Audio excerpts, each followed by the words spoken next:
It turned out to be a wonderful day for this swim. The tides were just perfect, the winds were perfect. The only time we had to fight any real current was trying to get around the point here. Because we had to do sort of a crabbing thing, swim at an angle, because the current was pushing us a little south. But no, it was good. It was 50 minutes faster than any other crossing I've done from here going the other way.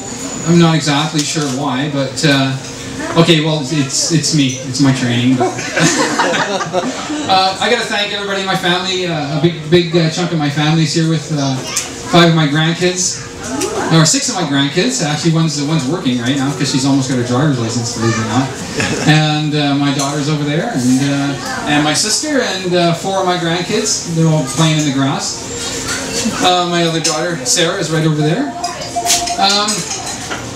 This is an effort, obviously, to create exposure and awareness for an outfit, a charity in Surrey that does incredibly good, very tough, demanding work. They rehabilitate sex trade workers. If somebody in the sex trade wants to get out or learns of an exit strategy, they either contact Servants Anonymous Society, either through the police, social worker, court system, or a simple phone call.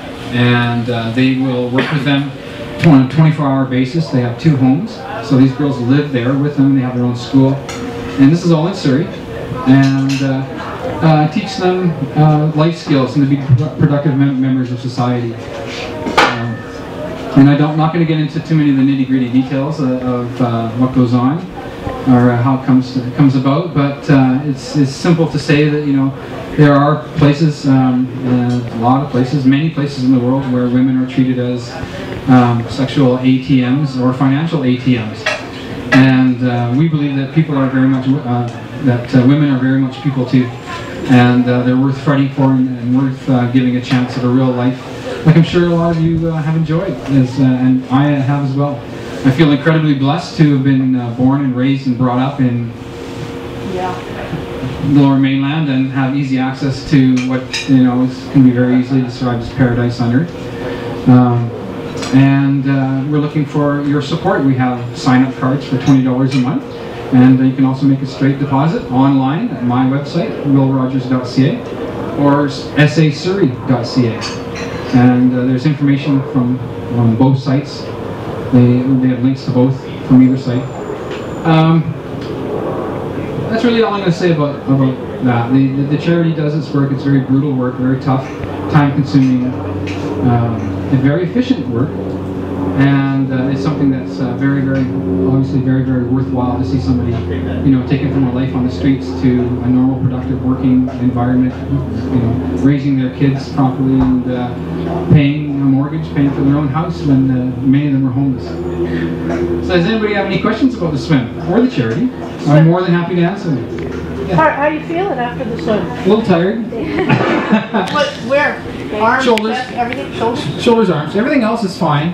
The paramedics. I am a paramedic in Surrey, and I've been just past my 25th year anniversary with the BC Ambulance Service. The paramedics took my temperature down just right over here in red low, which means below 35 degrees. Which I wasn't too surprised. The water's 53 degrees Fahrenheit, 13.9 Celsius. One of the captains of the ferries radioed and says, "What's going on?" And they said, "Well, this gentleman's swimming from Tsawwassen to Galiano." And he said, "Well, the temperature is 39.9. Good luck." And as usual, first when I jump in the morning, as I've done here off the dock for 3 years, and then the first year I walked in off the beach over there before the dock was built. And at the other end this morning in Tsawwassen, it's frightfully cold when you first get in, but after about, I'd say 200-250 yards of swimming, blood gets shifted around and the water gets in your wetsuit, and your body heat warms it up, so it acts as a little more insulation. And it's not too bad. It wasn't, I was cool, but I wasn't really cold. The only time I got really cold is when I was sitting on the back of the boat for too long not moving. And staying wet, even though the sun was beating down me in a black wetsuit that I have. I still is shivering, and they said, your cheeks are blue, and the first break I had some pretty horrendous cramps in my calves. But they worked them out very quickly, and we were on our way. You know, and I mean we, because I couldn't have done it without John Verdi and his boat, the port net, and Sean and Gary, who support team and photographer. So yeah, I'm tired. Like I say, it's a good kind of tired. You know, I'm glad I did it. I'm glad it's over with, and now I'm on to a bike ride next weekend from Penticton to Victoria, and then it'll be the weekend after that is a run from Penticton to Victoria. Wow.